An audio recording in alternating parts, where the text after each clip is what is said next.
ఉన్న వెంకటేశ్వరపురం ప్రతిభా స్కూల్లో చదువుతున్న చిన్నారి రుషిక ప్రియ 2వ తరగతి చదువుతూ ఉంది.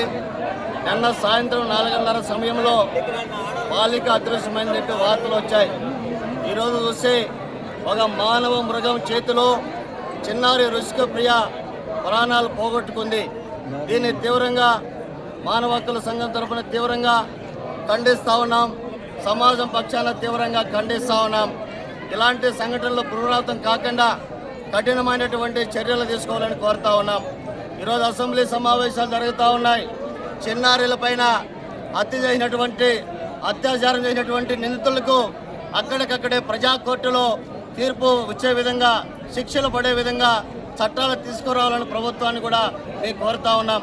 ఇలాంటి సంఘటనలు పునరావృతం కాకుండా పోలీస్ శాఖ అధికారులు చర్యలు తీసుకోవాలని ఇక్కడికి ఎస్పీ గారు, డిఎస్పీ గారు, కలెక్టర్ గారు అందరికీ ఇక్కడే వచ్చి నిందితుడిని ప్రజా కోర్టులో శిక్షించాలని ప్రజల తరపున, చిన్నారి రుషిక ప్రియ కుటుంబం తరపున మేము డిమాండ్ చేస్తూ ఉన్నాం.